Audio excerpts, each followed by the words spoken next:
Bien, vamos al segundo trabajo práctico. 5 ejemplos de servidores públicos de las distintas funciones del Estado que acceden al trabajo por nombramiento. Allí he tenido algunos inconvenientes, ya tengo revisado, ya les voy a enviar el día de mañana, ¿no? Lo que pedí es por cada una de las funciones del Estado. Me ponen allí ejemplos, no me especifican qué función es, y adicionalmente hay confusiones. Funciones, ¿cuáles son las funciones que tenemos? A ver. Ejecutiva, legislativa, judicial, judicial, transparencia y control social, electoral. Esas son las 5 funciones del Estado. ¿Un docente universitario estará en esas funciones? No. No, pues. No. Es parte de una entidad autónoma por el servicio. Las universidades son creadas por ley, ¿no es cierto? Pero son entidades autónomas, no son parte de estas funciones. Ojo. Un docente de las universidades. ¿Un docente de escuela y colegio? Sí, porque son parte de la función ejecutiva del Ministerio de Educación, ¿no? Entonces, les pedí allí 5 ejemplos, pero de libre remoción. Un ministro en la función ejecutiva, un secretario de Estado, un asesor, ¿no? Para poner el ejemplo en la función ejecutiva. En la función legislativa, igual, el director de asesoría jurídica, el director financiero, ¿no? El asesor, son de libre remoción, ¿no? En el caso de la función judicial, ustedes me han puesto, la gran mayoría, el director general del Consejo de la Judicatura. Me ponen el director tal, pero lo que no me dicen es director nacional, porque hay también otros subdirectores que no son de libre remoción en el Consejo de la Judicatura, ¿no? Y otros sí son de libre remoción. Entonces, allí hay que aclarar. El director general, sí. El director de financiero, nacional financiero, sí. El director de planificación, igual. El director de recursos humanos, igual. No, al nacional. Pero ya el director de recursos humanos provincial no es de libre remoción. No. O sea, allí también veamos claramente esa situación. Consejo Nacional Electoral. Allí me ponen el vocal del Consejo de la Judicatura, el vocal del CNE, el vocal o el juez del Tribunal Contencioso, no son de libre remoción, son de periodo fijo. ¿Sí? Igual los del Consejo de Participación Ciudadana, son de periodo fijo.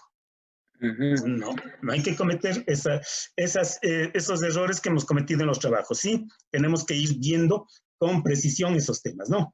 Y acceden todos por nombramiento, ojo. Sí. Doctor, solo una pregunta. Usted en el trabajo no especificó qué clase de nombramientos, o sea, tenía que ser el ejemplo. Entonces, no, 5 ejemplos de servidores públicos de las distintas funciones del Estado que acceden al trabajo por nombramiento. Por nombramiento. Claro. Es que todos acceden por nombramiento. El nombramiento, el de libre nombramiento y remoción, el de periodo fijo, el dignatario, el permanente, todos acceden por nombramiento. Sí. El presidente de la República le dan un nombramiento, le dicen dignatario, para 4 años, ¿no? En mi caso, vocal del Consejo de la Judicatura, me dan el nombramiento para 6 años. Entonces, viene dado por esas circunstancias, ¿sí? Que me posesionaron probablemente en la Asamblea Nacional, sí. Que al presidente de la República le posesionaron en la Asamblea Nacional, sí. Que probablemente al alcalde y al prefecto le posesionaron en el Consejo Nacional Electoral, sí. Pero el nombramiento le dan ya en la entidad por parte de la Dirección de Talento. ¿Estamos? Ya, doctor, gracias. Ya, perfecto. 5 ejemplos de contratos para acceder al servicio público. ¿Cómo se les denomina? Plazo, es precario o estable, da base para quedarse en el mismo indefinidamente. Estoy hablando de contratos, 5 ejemplos de contratos. ¿Cuál es el contrato que existe en el sector público? Contrato ocasional. Contrato de servicios ocasionales, ¿no es cierto? Contrato de servicios profesionales no tenemos. Había, se eliminó. El contrato de pasantías, sí, existe para estudiantes, pero lo que quería, en definitiva, y les aclaré, es en cualquiera de las entidades. Un contrato de servicios ocasionales, por ejemplo, en la función ejecutiva, en la función judicial, o si quieren me repiten 2, 3 en cada una de las funciones, pero me dan. No, por regla general incluso debe ser para cargos que no son permanentes. Pero, ¿cuál es el mal ejemplo y la práctica que se ha llevado y se lleva en el sector público? que los contratos ocasionales se hacen para contratos para actividades de carácter permanente. Ustedes revisan, creo que es el 58, ¿no? Ahí nos dice, da una definición del contrato de servicios ocasionales y evidentemente viene todo un detalle de cómo funciona ese contrato. Y dice, es un contrato para actividades no habituales, que no puede pasar de 12 meses. Porque si pasa, dice, tiene que crearse el cargo. Ojo. Y en los momentos actuales es imposible que se cree un cargo. Es imposible que se cree un cargo. ¿Por qué razón? Porque todo cargo, para crearse, tiene que efectivamente crearse la partida presupuestaria. Eso conlleva que el Ministerio de Trabajo, para avalarle, tiene que pedir al Ministerio de Finanzas que le autorice. Si le da el acto administrativo de autorización, el Ministerio del Trabajo aprueba y la entidad crea el cargo. Vean ustedes cómo se configura. En circunstancias sí se vuelve difícil. Un contrato ocasional, probablemente en la función ejecutiva, en la función legislativa, en la función judicial, podemos verle, ¿no? Los que efectivamente se pueda requerir. Distinción entre nombramiento regular y provisional. Nombramiento regular es el nombramiento permanente, ¿no es cierto? El que se accede por concurso de oposición y mérito. Y provisional es el que efectivamente se lo accede, ya sea para reemplazar a alguien que ha sido destituido o suspendido en el cargo por contratos a prueba, porque hay licencias, hay comisiones de servicio, porque son nombramientos a tiempo fijo o de libre remoción. Estamos. Luego, dice, el de nombramiento provisional se le puede retirar o cesar en cualquier momento. No se le puede cesar en cualquier momento al nombramiento, al que tiene un contrato de nombramiento, al que tiene un nombramiento provisional. Hay dos causas, les decía yo. O que la vacante fue ganada mediante concurso de oposición y méritos por otra persona, o porque se le inicia un sumario administrativo y es causal de destitución.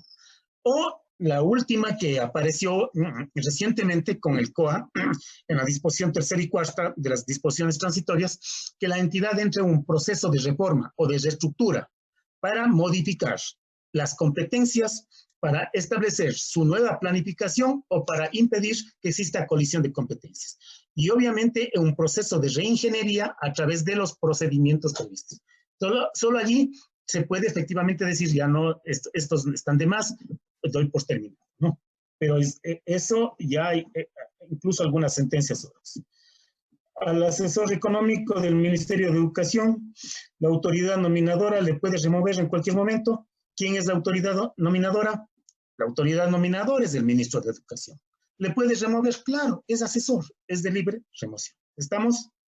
Entonces, creo que con los ejemplos prácticos que vamos poniendo, ustedes de alguna manera van también entendiendo con con un poco más de profundidad el tema que vimos en la clase pasada, ¿no?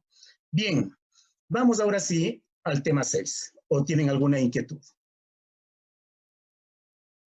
Doctor, con el tema de los contratos ocasionales, por ejemplo, yo consulté que habían cuando eran elecciones, el Consejo Nacional Electoral a cada director de cada provincia les daban la posibilidad de escoger por ese contrato, por ejemplo, a gente para que esté en los puntos de información y así, pero eso sí, eso sería algo totalmente de acuerdo. Esos son los no habituales. Esos son los no habituales. Por ejemplo, también había consultado por contratar bajo modalidad de contrato ocasional, por ejemplo, cuando alguien está con una licencia para que les cubran en el cargo. Y eso no, eso creería entonces. Y eso es incorrecto. Incorrecto porque si existe el que no hay provisional, que es el titular, pero en el Consejo de la Judicatura hay grandes errores. Estamos queriendo entrar en un proceso de estructura. Hoy justamente tuve algunas divergencias con planificación y talento humano porque personalmente para mí no van en la línea correcta, pero es mi opinión, puede estar, ellos son los que tienen que presentar la propuesta y obviamente allí están los inconvenientes. Ustedes van al Consejo de la Judicatura, tienen cualquier cantidad con contratos ocasionales, desde secretarios. desde ayudantes judiciales, que son de la esfera judicial, hasta secretarias, oficinistas, etcétera. No, bien, pero dejemos eso para lo uno. Contratos ocasionales son los que usted mencionó en el Consejo Nacional Electoral. Porque solamente cuando llega el proceso electoral, usted necesita gente para que trabaje 30 días, le trabaje 60 días, 90 días y hasta 6 meses, que más o menos desde el calendario electoral. Entonces allí necesita gente que probablemente tenga que contratarles por 3 días para que vayan llevando el kit electoral el día de las elecciones y hasta el día siguiente. Y otros que se queden 7 días, 15 días, etc. Esos son contratos ocasionales. ¿Estamos? Bien. Doctor, una pregunta. En el caso de los nombramientos provisionales, los servidores que llegan a reemplazar a otro servidor, ¿ingresan por concurso de posición y méritos también? No. Para el nombramiento provisional no es necesario llevar adelante el concurso de posición y méritos. No, para el nombramiento provisional, por regla general, cada administración pública en su unidad de talento humano tiene, les diría, un archivo de carpetas de personas que han presentado. De allí se ve justamente quienes reúnen los requisitos de idoneidad y se les llama. Se les llama a esas personas, 3, 4, y con la autoridad o con el jefe inmediato con el que van a trabajar, se les hace una pequeña entrevista. Y luego de esa entrevista, el jefe inmediato dice, a ver, me quedo con fulano o con fulana para el cargo. A él para que le hagan, se le dé el nombramiento provisional. Sí, estamos. Entonces, solo para aclarar, entonces, digamos que esta persona que tiene el contrato provisional, entonces sí puede participar en un concurso de posición y mérito. Claro. Pero adicionalmente también el nombramiento provisional puedo darle a un propio servidor público de carrera, que probablemente cumple el requisito y le puedo pedir que se encargue de esas tareas y funciones con un nombramiento provisional hasta que se llene o hasta que llegue el titular. Y si, por ejemplo, tiene una remuneración menor, tendré que pagarle la diferencia en el cargo. Sí. Doctor, una pregunta. Yo hace tiempo tenía conocimiento que en la CELEC había... La CELEC es empresa pública. Está sujeto a la ley orgánica de empresas públicas. Que tenían un nombre provisional. Sí. Ya, porque esa era la consulta que le quería hacer. Porque ellos en sus relaciones... esa era la consulta, era que cuando se tiene nombramiento provisional, si existe el nombramiento, ahí no sé si se escucha mejor, doctor. Sí, ahí le escucho perfecto. Sí, ahí sí. Ya, que si por ejemplo se tiene un nombramiento provisional, se le puede como remover del cargo bajo lo que ahora están haciendo el recorte presupuestario, o esto no estaría correcto. Mire, allí en ese tema habría que ver en qué condiciones está. Si es de empleo público sujeto probablemente, es que la CELEC tiene su propio estatuto. En el estatuto tiene que definir cuáles están sujetos probablemente a la LOCEP y cuáles están sujetos al Código del Trabajo. Y si están sujetos al Código del Trabajo, ya es totalmente diferente la situación, ¿no? Ahora, ¿qué es lo que está ocurriendo en este momento en todo el país y también en el Consejo de la Judicatura? Estamos atravesando una crisis económica tremenda. Y en esa crisis económica tremenda, el Ministerio de Finanzas está tomando posiciones totalmente autoritarias. Y digo totalmente autoritarias porque de la noche a la mañana les retira X, Y o Z cantidad de dinero. En el caso específico del Consejo de la Judicatura. Hoy nos notificaron que ayer nos han retirado $4 millones de la partida 51 que es personal. Y consecuentemente no podemos atender varios requerimientos. Inclusive está la situación en el Consejo de la Judicatura, que juez que se jubila, juez que renuncia, no podemos llenar, porque el ministerio arbitrariamente se coge esos recursos y ya no nos entrega. Estamos en una situación bastante crítica, y a eso ya no es legal, ¿no? Y a eso es arbitrario. Es el ministerio hecho bajo el ser el ente rector nos genera estos problemas. Algunos vocales ya están pensando incluso en demandarle al Ministerio de Finanzas por estas situaciones que se presentó. Recuerden, para ponerles un ejemplo, a raíz del terremoto de Manabí, se cayó uno de los edificios judiciales Y claro, la compañía aseguradora entregó el recurso económico, pero eso no entra directamente a la entidad, va a la bolsa del Ministerio de Finanzas. Se hizo el concurso, se adjudicó el contrato y no entregó la plata para entregar el anticipo.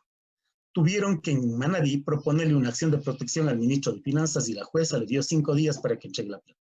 Ahí entregó el dinero. Estamos entre esas situaciones, ¿no? Entonces, Doctor, vean, y ya el tema que les estoy dando como que me está quedando en letra muerta. Y eso está pasando en las universidades, y eso está pasando en los ministerios, está pasando en todo lado. Yo ya les he dicho, allí en el Consejo de la Judicatura, vean, por mí, nada de remociones ni nada. Y si se da eso, demándenle al ministro de Finanzas, a mí no. doctor, y ahora que, digamos, me dio curiosidad por lo que acabó de preguntar Lucía y lo que usted comentaba del tema del terremoto. ¿Ahí el ministro de Finanzas también no acarrea como responsabilidad penal? Sí. Si son, ¿qué puedo decirle? Le puede acarrear responsabilidad civil y todo, incumplimiento, etcétera, pero ¿qué puedo decirle sobre eso? Si solo con una acción de protección se le obligó a que entregue la plata. Así estamos, y estamos en todo el país. En la Universidad de Cuenca deben estar pasando situación similar. Los ministerios están pasando situaciones similares. En las entidades de otra naturaleza, igual. No, bien, pero vamos al tema ya. Esperemos que esto pasado, estas circunstancias, etcétera, etcétera, ya. Veamos qué pasa. Lo mío es la teoría y la doctrina. Veamos el servicio público, licencias, comisiones y servicios, ¿no? ¿Qué pasa con el régimen de licencias? Miren, yo les decía, en el caso ecuatoriano no hay un solo estatuto que regule las relaciones jurídicas del Estado con sus servidores públicos, sino que como se trata de varias administraciones públicas, entonces en las relaciones servidores públicos con su entidad, con su órgano, efectivamente se han creado varios regímenes estatutarios. Y cuando digo yo regímenes estatutarios, justamente quiero hacer referencia de que es un modelo jurídico de especificidad que regula relaciones de un grupo determinado y preciso de personas con una administración pública. Y eso es justamente lo que ocurre en este tipo de relaciones. Ustedes tienen, por ejemplo, la Ley Orgánica de Educación Superior, que regula las relaciones jurídicas de las universidades con sus servidores, que son los docentes. Si ustedes tienen la Ley Orgánica de Educación Intercultural, regula las relaciones de el Estado o del Ministerio de Educación con sus docentes y estudiantes. Ustedes tienen el Código Orgánico de la Función Judicial, que regula en parte las relaciones de los servidores de la función judicial con el Consejo de la Judicatura.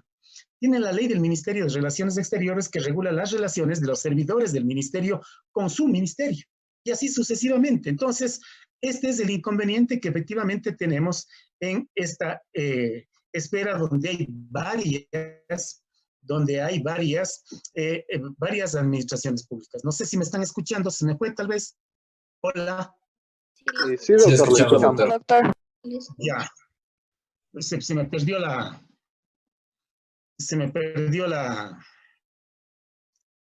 el tema de las proyecciones, creo. No, sí se mantuvo. No, sí, sí Sí está. se ven. Bueno, yo le perdí las proyecciones, así es que me voy al sílabo. Estamos en el tema. ¿En qué tema estamos? 6. Tema 6. 6, doctor. Tema 6. Voy a ver el tema 6. Subiendo. Bien.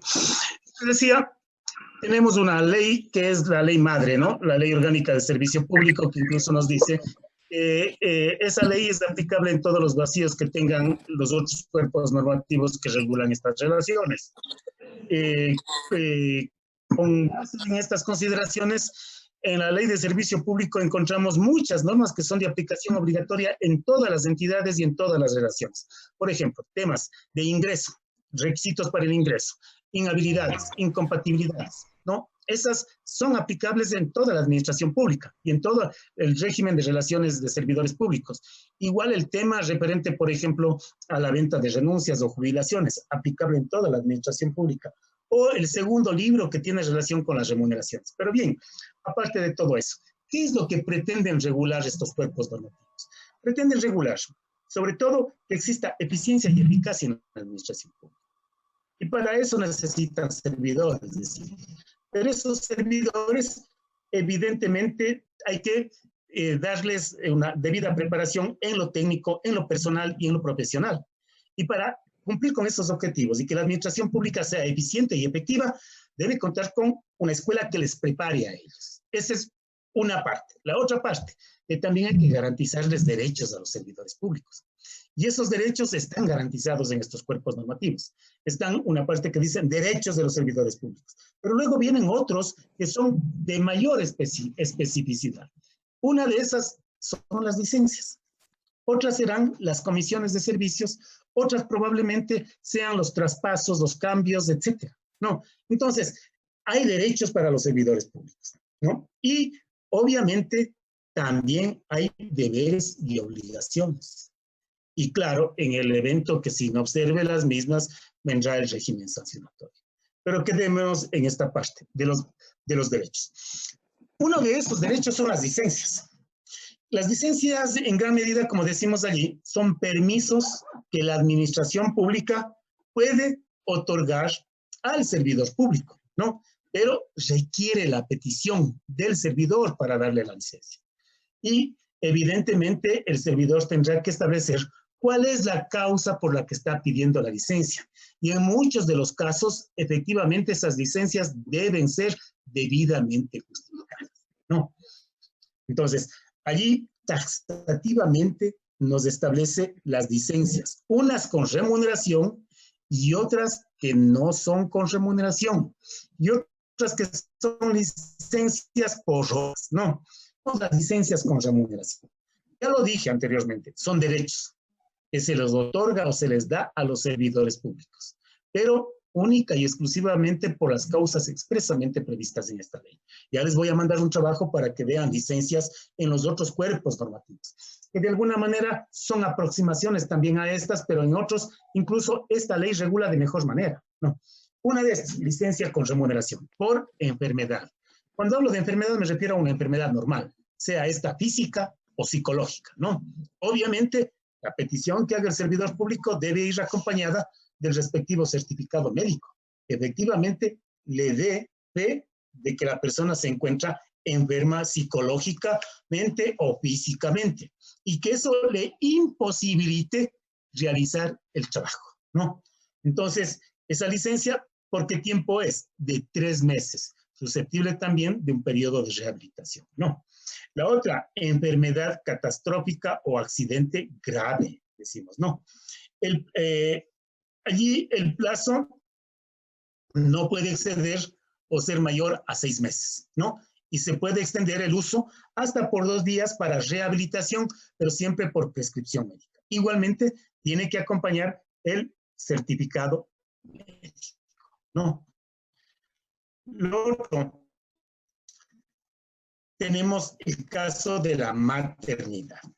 Aquí exclusivamente este derecho es para las mujeres, las servidoras públicas, hasta por 12 semanas, consecuencia del parto, que pueden ser unas 4 anteriores y 8 posteriores, ¿no? O si quiere también, porque esa es facultad de la servidora pública, escoger el plazo en el que puede salir. Puede escoger salir el día que da a luz, desde allí contar las 12 semanas, ¿no? Pero ya ese es un tema que como derecho lo tiene la mujer. Obviamente, por el nacimiento de su hijo. Tendrá que justificar con el certificado médico conferido sobre todo por una entidad del sector público, de preferencia por la de la seguridad social, ¿no? Ahora, ¿qué ocurre si el parto es múltiple? Se le amplía a la mujer o a la servidora pública, a más de las 12 semanas se le amplía 10 días más, ¿no? Con derecho a remuneración. Pero apareció también una nueva figura, que existe en los demás países del mundo, que también tienen derecho a gozar de una licencia con remuneración los padres del niño recién nacido o de la niña recién nacida. Esto es lo que se llama el derecho de paternidad. Goza en consecuencia de este derecho el servidor público con una remuneración hasta por 10 días, ¿no? Se cuenta desde que el hijo efectivamente viene a este mundo, ¿no? Por parto normal. Pero se puede ampliar ese plazo hasta por 5 días en 2 casos. Cuando el nacimiento es múltiple, tenemos gemelos, tenemos mellizos, o en el caso de cesárea de la madre. Allí se ampliaría hasta 15 días la licencia con remuneración para el esposo. Pero también hay otra causal, nacimientos prematuros o en condiciones de cuidado especial. Prematuros, es decir, que nacen antes de los 9 meses, ¿no? Llamamos en algunos casos los 7 mesinos. La licencia por paternidad se prolonga con remuneración por 8 días. Es decir, sobre los 10 días, 8 días más. Serían 18 días, ¿no? Y en casos que el hijo haya nacido con alguna enfermedad degenerativa, terminal, irreversible o grado de discapacidad severa, evidentemente se le envía también ese plazo, ¿no? El padre puede tener licencia con remuneración, en definitiva, por 25 días más. Se justifica todo esto con un certificado médico. ¿Qué ocurre si la madre fallece?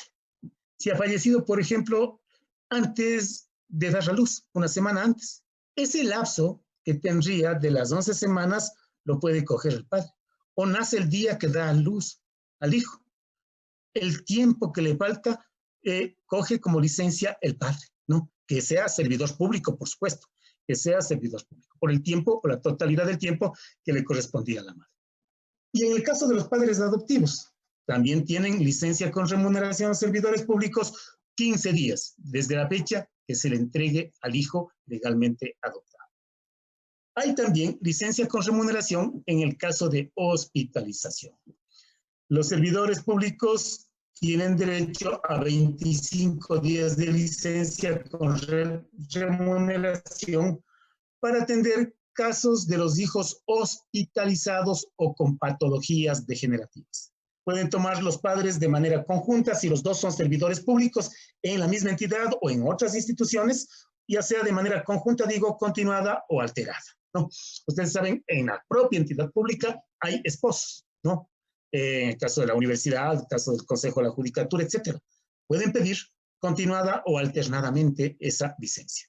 La otra es por calamidad doméstica, es decir, casos fortuitos, fuerza mayor, el fallecimiento, el accidente o enfermedad grave del cónyuge, conviviente, parientes hasta el 2º grado de afinidad o de consanguinidad de los empleados públicos. El plazo de estas licencias es hasta 8 días. El reglamento regula justamente esos plazos, ¿no? En el caso de matrimonio, la licencia es con 3 días, ¿no? Licencias sin remuneración. En cambio, estas también son peticiones, requerimientos que hará el servidor público o la servidora pública a su jefe inmediato o a la autoridad nominadora según el plazo que se quiera realizar para realizar probablemente asuntos que son de interés personal, familiar o por situaciones que lo considere pertinente. Y en esos casos también los regula de manera taxativa la propia ley. Necesidades del servidor público. Dice el servidor manifiesta la causa. Es decir, él dirá, yo quiero este permiso por esta causa, tengo que, probablemente se pasó ya el término que me dio la licencia de 60 días o de 3 meses y necesito más tiempo, necesito para recuperarme 15 días más. En ese caso, si es hasta 15 días, el permiso le solicitará a su jefe inmediato. En el caso, por ejemplo, de la Facultad de Jurisprudencia. De acuerdo a la LOES, cuando un docente quiere un permiso, tiene que solicitarle al decano. De acuerdo a la LOES, este permiso con remuneración hasta 10 días lo da el decano. Pasado los 10 días lo da el rector. Y pasado en comisión de servicios y esas cosas lo da el consejo universitario. Pero, en este caso específico nos dice de la LOES, de la LOCE, perdón, el plazo de pedir al jefe inmediato es de 15 días. Si ese plazo es más allá de los 15 días y hasta 60 días en el año, tiene que dar esta autorización la autoridad nominadora o su delegado, ¿no? Entonces, el servidor público establecerá las causas, las circunstancias y tendrá que efectivamente la autoridad nominadora o el jefe inmediato concederle o negarle. Esa concesión o esa negativa, ¿qué es en el fondo? Un acto administrativo. Un acto administrativo, ¿no? Las otras necesidades institucionales. ¿Quién concede? La autoridad nominadora a petición del servidor público, en tanto en cuanto ese servidor público vaya a realizar estudios regulares de posgrado, ¿no? Pero por el periodo que dure el programa, ya sea que lo haga en el país o fuera del país. Se concederá siempre que el servidor público haya laborado al menos 2 años ininterrumpidamente, ¿no? Otra, por servicio militar. Ya no hay el servicio militar obligatorio, pero ha quedado configurado en la Ley Orgánica del Servicio Público que también se puede conceder licencia sin remuneración si es que el servidor público tiene que realizar el servicio militar, ¿no? Concluido el mismo, se reintegra. Servicio militar no solamente puede ser el regular, sino también en casos de emergencia donde se les requiera al personal que se llama de reserva para que se integre. 30 días, 60 días y tendrá licencia en su cargo para realizar esas tareas y actividades inherentes a una necesidad del Estado.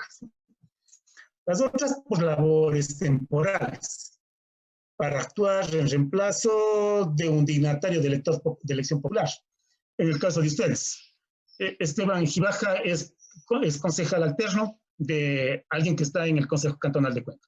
Esa persona se va a un viaje y tiene que actuar en alguna sesión. Entonces, la Secretaría le llama a Esteban para que actúe. Esteban es empleado de la universidad, pedirá licencia temporal por el tiempo que tenga que sustituirle a ese dignatario de elección popular, ¿no? O para la otra, participar como candidato de elección popular. Un servidor de carrera, un docente universitario, los ejemplos que pongo, ¿no? Pueden ser candidatos. Y evidentemente, en esos casos específicos, la ley dice, tienen que pedir licencia. Si es que el docente universitario es a medio tiempo o a tiempo completo, su horario no compagina, tendrá que pedir licencia. Pero si es un docente que solamente es a tiempo parcial, como el caso mío, damos clase de 7 a 8 de la mañana, de 5 en adelante, los sábados, no hay ningún inconveniente. Pero el servidor público de carrera sí tiene que trabajar a tiempo completo, las 40 horas. Entonces él tendrá que pedir licencia, imperativamente, por el tiempo que dure el proceso electoral hasta el día de las elecciones, que sería la fecha en que concluya esa licencia y al día siguiente se reintegre a su trabajo, ¿no? Lo otro, decía, participar como candidato a elección popular corre desde la fecha que se inscribe la candidatura hasta el día siguiente de las elecciones. Es para servidores de carrera. Bien, estas son las licencias. Luego tenemos las vacaciones, que es exactamente igual a la del Código del Trabajo, ¿no? En definitiva, el servidor público es igual al Código del Trabajo, no en cuanto al tiempo, sino en cuanto al procedimiento. Primero, se requiere trabajar al menos 11 meses de servicio continuo. Con el trabajo de 11 meses de servicio continuo, el servidor público tiene derecho a 30 días de vacaciones.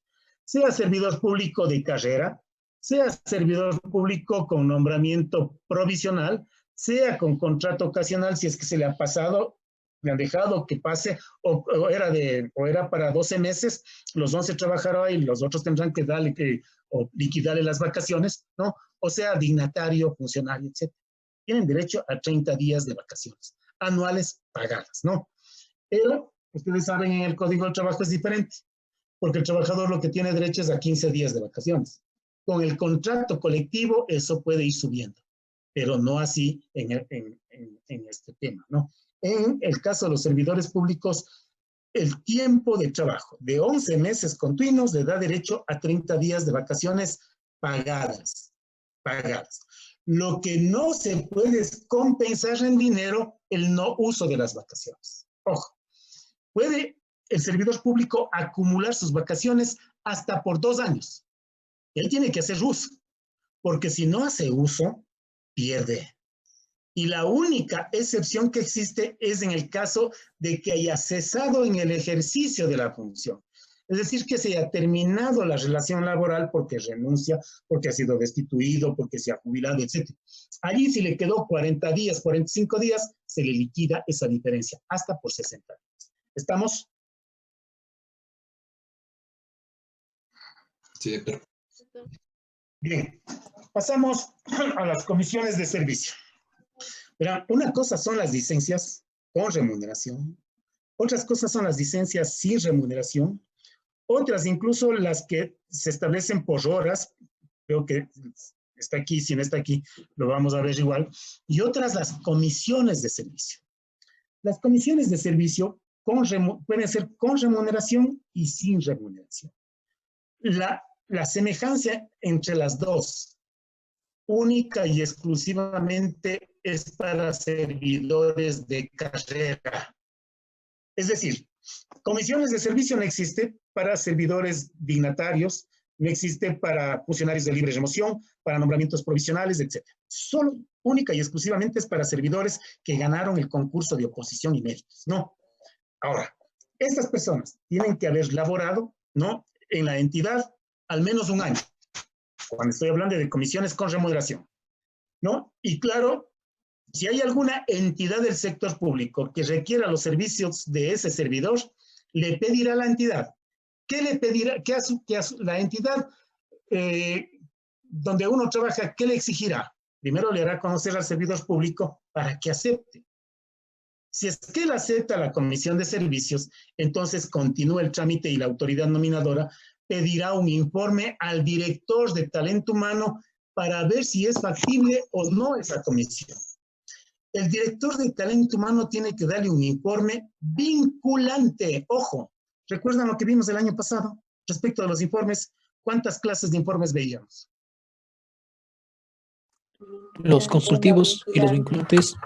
Ya, pero veíamos 3. Sí, son 3. El consultivo, el vinculante y ¿quién más? ¿Y cuál más? Y el obligatorio, pero no obligatorio. El obligatorio no vinculante. ¿Y aquí ante qué informe estamos? Obligatorio vinculante. Obligatorio vinculante. Obligatorio vinculante. Vean la importancia que tiene la terminología que se utiliza en el marco jurídico ya vinculado con la doctrina. En el caso específico nos dice, tiene que ver que exista dictamen favorable de talento humano. De tal manera que si el director de talento humano le dice, señor rector o señor director general del Consejo de la Judicatura, no me parece procedente la comisión de servicios, la autoridad no puede decir, le concedo. Porque si hace eso, el acto sería ilegal. Porque es vinculante. Si le dice, niego, tiene que negar. Si dices favorable, tiene que dar, ¿no? Ahora, estas comisiones, ¿hasta qué plazo pueden durar? 2 años, ¿no? Porque es con sueldo.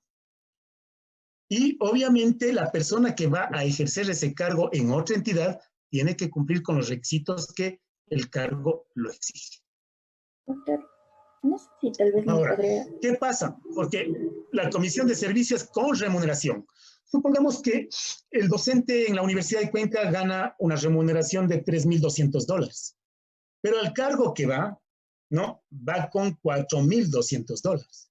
Como es comisión con remuneración, la universidad le pagará los 4,200 o le pagará los 3,200.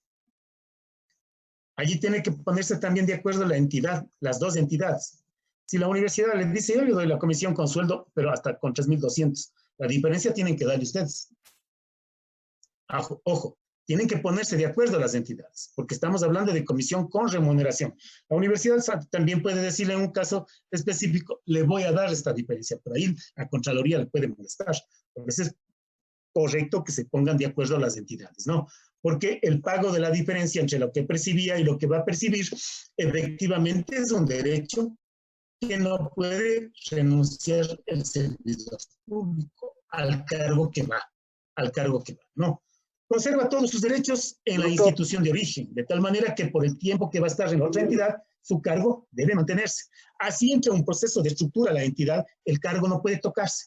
Cuando regrese el servidor público, terminada la comisión o porque le dijeron gracias, se reintegra a su cargo, ¿no?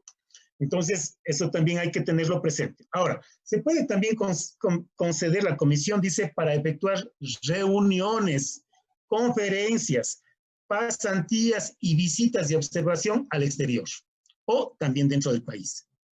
Pero aquí también es fundamental que estos permisos que se puedan conceder sean de beneficio para la entidad donde presta el servicio.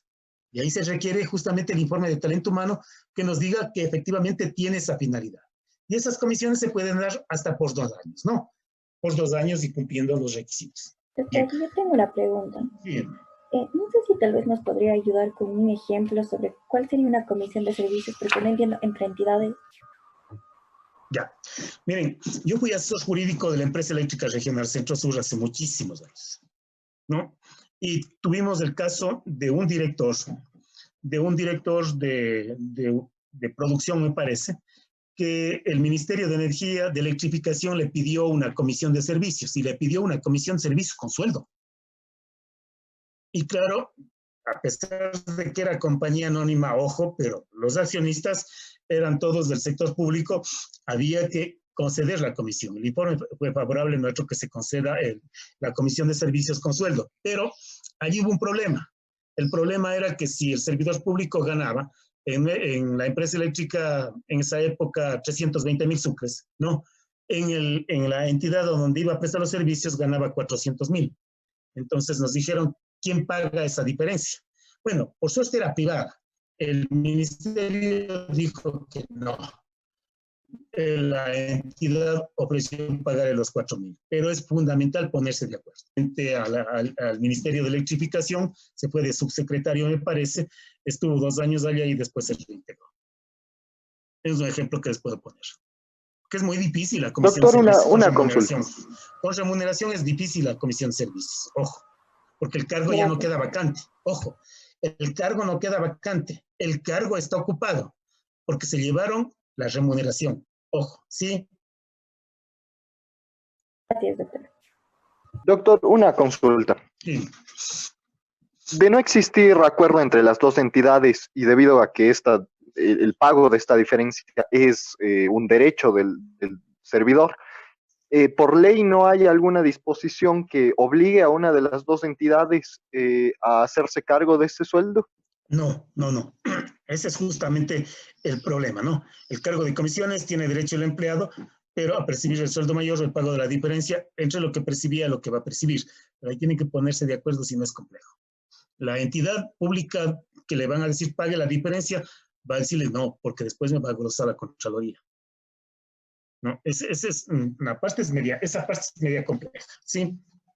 Hay que ponerse de acuerdo. Ahora, si quieren pagar, ya es problema de la autoridad nominadora y del director de talento humano, quienes dieron los informes. Sí. Bien.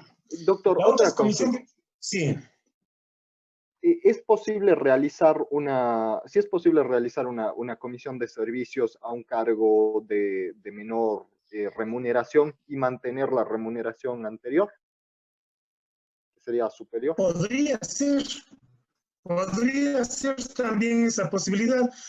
Porque es comisión de servicios con remuneración, le pago esa remuneración y va a un cargo de un valor menor. ¿Sí? Sí, podría ser. No le veo inconveniente aquí. Bien, vamos a la comisión de servicios sin remuneración. Esto es lo que permanentemente sí ocurre, ¿no? Es el derecho que tienen los servidores públicos de carrera para, evidentemente, poder prestar sus servicios en otra entidad pública o en otro órgano público del Estado. Asimismo, es requisito fundamental que acepte el cargo. 2, que en la entidad donde trabaja exista un informe previo de la Dirección de Talento Humano que efectivamente diga que puede ir a prestar estos servicios porque ese informe es vinculante, ¿no? Es un dictamen favorable. Y el servidor público al menos tiene que haber trabajado en su entidad como servidor de carrera un año, ¿no? Un año. El plazo de esta comisión es diferente. En el anterior, con sueldo, era de 2 años. Acá el plazo es de hasta 6 años. Hasta 6 años, ¿no? Concluida la misma, se reintegra su cargo de origen. Se exceptúan los cargos de elección popular. Ahora, eso es lo que dice la Ley Orgánica del Servicio Público. ¿Qué es lo que dice, por ejemplo, la Ley Orgánica de Educación Superior? Ahí nos dice que sí se puede conceder comisión de servicios sin remuneración pero esa comisión de servicios puede ser indefinida. No establece plazo. Y hemos tenido el caso de varios docentes de la universidad que han estado en comisión de servicios por 10 y hasta 14 años. ¿No? Sin sueldo, por supuesto, ¿no? Este es porque son servidores de carrera. La entidad de origen no puede suprimir el cargo de quien está en comisión por efectos de cambio de estructura, ¿no? Esta comisión de servicios no es para cargos de nivel jerárquico superior. Y cuando digo cargos de nivel jerárquico superior, son los de libre remoción, ¿no? O para periodo fijo, como los de vocales de Consejo de la Judicatura, de Consejo Electoral, del Tribunal Contencioso, jueces de Corte Nacional, dignatarios, etc. No es para ellos, ¿no? No se puede negar la comisión que pida el servidor público. Ojo, si el servidor público dice quiero ir, no se le puede negar, salvo que el informe sea desfavorable. Ojo, por necesidades institucionales, ¿no? Allí ya es otro tema. En cuanto a la aplicación del régimen disciplinario, ¿ya? El servidor público se fue en comisión de servicios a otra entidad, que se dio a un ministerio, y allá comete una falta. Y esa falta es grave o gravísima. ¿Quién es el que tiene que iniciar el sumario administrativo? Si es falta susceptible de destitución, lo que tiene que hacer la entidad donde está prestando el servicio es hacerle conocer de esa situación a la entidad donde efectivamente es de carrera el servidor para que allí inicien el sumario administrativo. Y allí establecer si hay o no causal o mérito para la destitución.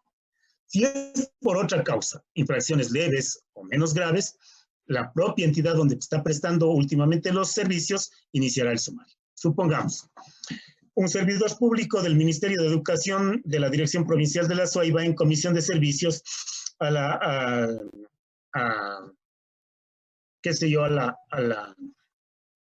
Ministerio de Salud. No es docente, por supuesto, es un servidor público. Allí en el Ministerio de Salud comete una falta. Ha faltado más de 10 días del trabajo. Esa, de acuerdo a la LOCEP, es causal de destitución. ¿Quién tiene que iniciar el sumario administrativo? ¿La entidad donde está prestando los servicios o donde antes prestaba el servicio? Tiene que hacerlo en la Dirección Provincial de la SUAY. En la Dirección Provincial de la SUAY. No, allí es donde debe iniciarse el sumario administrativo porque es falta gravísima. Pero si es una falta leve o menos grave, se lo hará justamente en ese ministerio que está prestando el servicio. Sí, estamos, es muy importante que se lo tenga presente en esta esfera, sujeto a la Ley Orgánica de Servicio Público, ¿no? La terminación de la comisión termina ya sea porque se cumplió el plazo concedido o también a petición de la propia institución requiriente. Obviamente habrá que emitir la acción de personal de la terminación de esa comisión y el servidor público tendrá que reintegrarse de inmediato a la entidad donde efectivamente presta originariamente sus servicios, ¿no? No puede realizarse, como les decía, estudios de supresión de puestos mientras el servidor público esté en comisión de servicios. Muchas entidades actualmente del sector público están en procesos de estructuras o de cambios de estructuras. Pero en el caso del personal que está en comisión de servicios, sus puestos no pueden entrar para supresiones, para cambios, etc. No puede. Tiene que mantenerse tal cual como está, ¿no?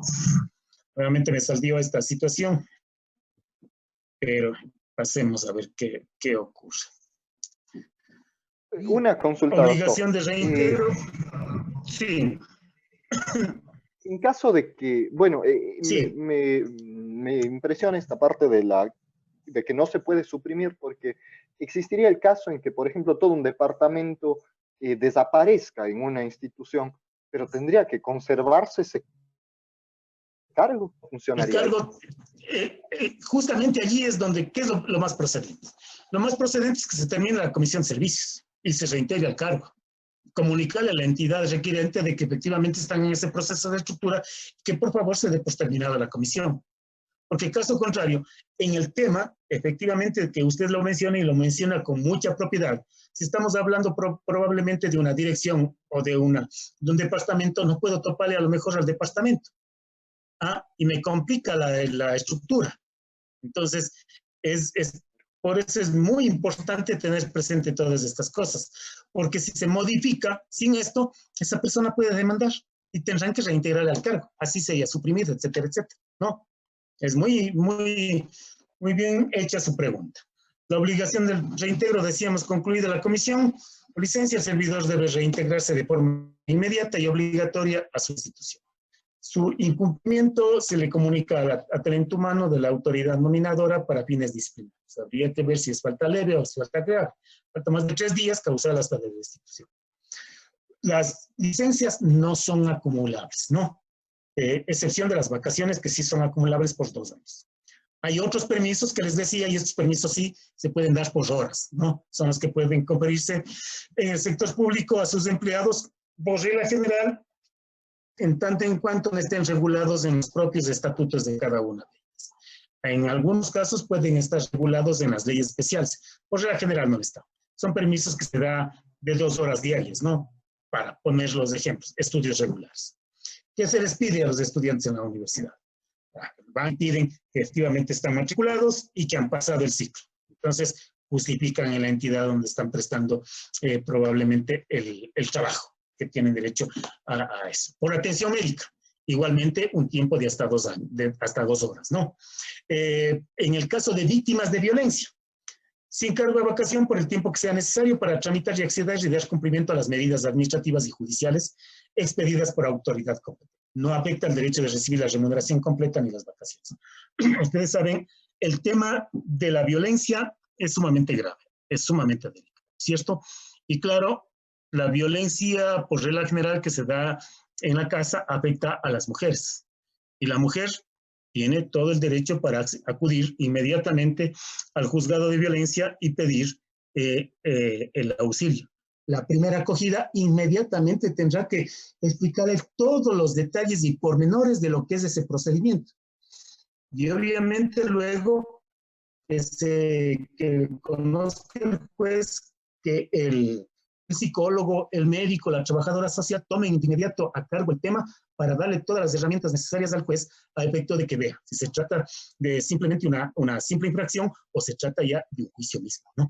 Y allí la entidad donde presta el servicio, la servidora pública, tiene el derecho para llevar adelante todo el trámite inherente a ese proceso de violencia que sea instaurado por parte de él, ¿no?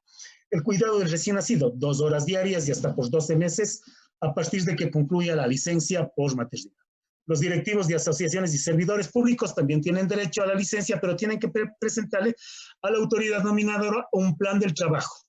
Ustedes en la Ley Orgánica del Servicio Público tienen todo un capítulo inmenso que regula sindicalización, organización, autorizaciones, las huelgas, etcétera. Pero eso es letra muerta. Si el servicio público no puede interrumpirse, es letra muerta, ¿no? Por eso es que ni siquiera toco ese tema. Otros permisos que podemos encontrar con informe previo de talento humano tienen derecho al permiso de 2 horas diarias para el cuidado familiares dentro del 4º grado de consanguinidad, segunda de afinidad, que estén bajo su protección y tengan discapacidades severas o enfermedades catastróficas certificadas, ¿no? Ese es el tema que ya teníamos que ver. Permisos imputables a las vacaciones también se conceden, en tanto no excedan de los días imputables de vacaciones a los que tenga derecho el servidor, ¿no? Los contratos que tenemos en la LOCEP, ocasionales, y los de pasantías o prácticas profesionales. Este es el tema que el día de hoy quería justamente darles. Espero preguntas de ustedes sobre lo mismo. Doctor, quedan 5 minutos. ¿Nos va a seguir dando clases? Perdón. Quedan 5 minutos de la reunión. ¿Nos va a seguir dando clases? Los 5 minutos que sean. Y después les mando un trabajo para que hagan en grupos. Mañana quieren que les acompañen los grupos.